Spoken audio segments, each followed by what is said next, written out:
वैसे तो डॉक्टर को भगवान के बराबर माना जाता है, लेकिन वेस्ट बंगाल में एक ऐसी घटना घटी जिससे पूरा देश हिल उठा।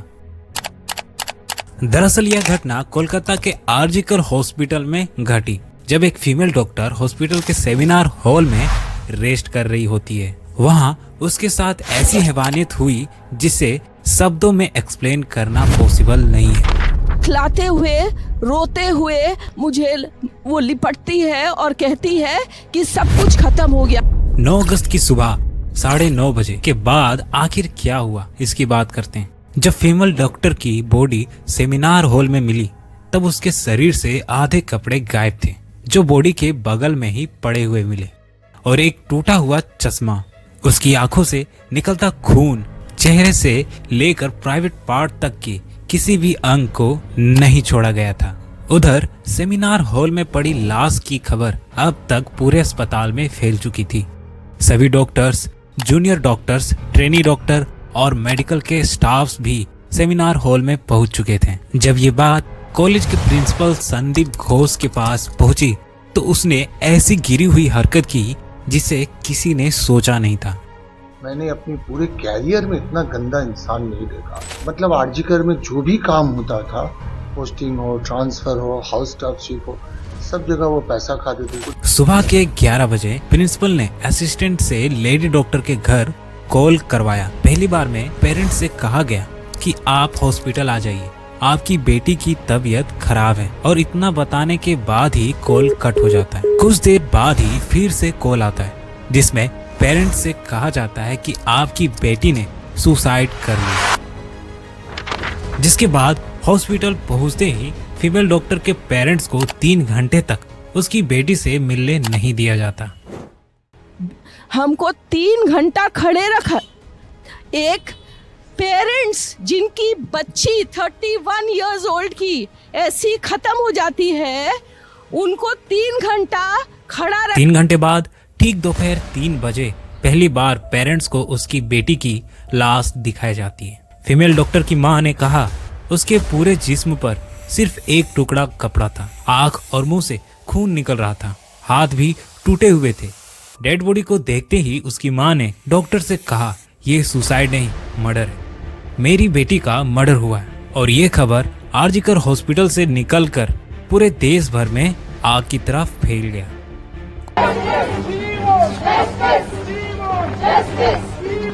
कोलकाता में ट्रेनी डॉक्टर के रेप और हत्या का मामला सामने आने के बाद देश भर में गुस्सा है।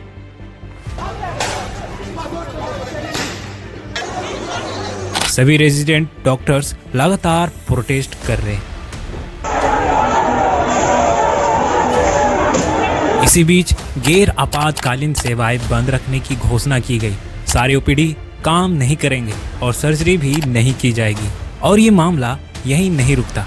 प्रोटेस्ट कर रहे स्टूडेंट्स के ऊपर हमले और गुंडागर्दी भी की गई।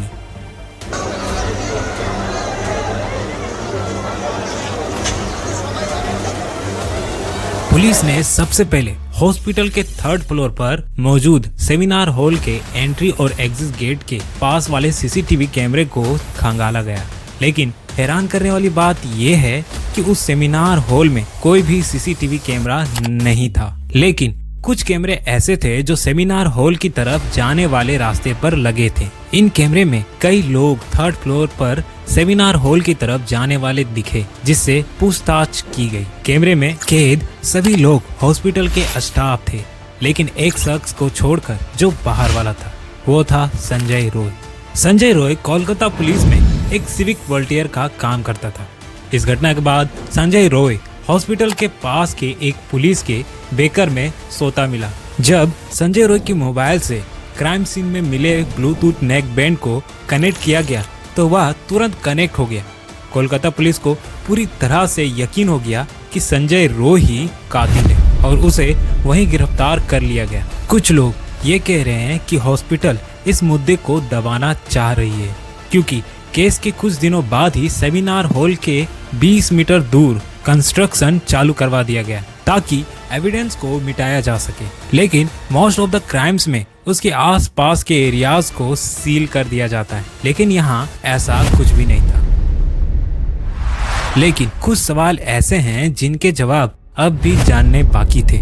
जैसे डेड बॉडी को सुबह 6 बजे देखा गया, फिर भी अगले 3 घंटे तक पुलिस को इन्फॉर्म क्यों नहीं किया गया। कहीं ना कहीं एक सवाल प्रिंसिपल डॉक्टर संदीप घोष पर भी सवाल उठता है। अगर उन्हें ये खबर सुबह 7 बजे मिली तो अगले 2 घंटे तक यानी 9 बजे तक क्या क्या किया। और इतना ही नहीं, इस केस के बाद आरजीकर कॉलेज के प्रिंसिपल के खिलाफ कई सारी केसेस बाहर आने लगी। जैसे हॉस्पिटल के वेस्ट मटेरियल टेंडर से लेकर पार्किंग के टेंडर तक का घूस लेने के एलिगेशंस लगाई गई है। इस हॉस्पिटल में ऐसी घटना पहली बार नहीं हुई थी। इससे पहले भी कई ऐसे केसेस हो चुके हैं जिन्हें इसी केस की तरह सुसाइड बताकर दबा दिया गया। मधुसूदन साहू 1999, सुमित्रा विश्वास 2001, परवीन गुप्ता 2003, अरिजीत दत्ता 2003। ये सभी केस आरजीकर कॉलेज से जुड़े हुए हैं। आखिर क्या गलती थी उस 31 साल की फीमेल डॉक्टर का, जो लगातार 36 घंटे लोगों की जान बचाने के बाद सिर्फ रेस्ट करने के लिए सेमिनार हॉल में गई थी? और गवर्नमेंट क्या कर रही है अब तक? क्या संजय रॉय को बचाया जा रहा है? उस फीमेल डॉक्टर की माता पिता को बस उसकी बेटी के लिए इंसाफ चाहिए। मेरा इस वीडियो को बनाने का मकसद सिर्फ इतना था कि आज ये हादसा कोलकाता में हुई है, कल को किसी भी जगह हो सकती है। इसलिए आज से ही हमें जागरूक हो जाना चाहिए। इससे जुड़ी कोई भी बात सामने आती है तो मिलेंगे नेक्स्ट वीडियो के साथ।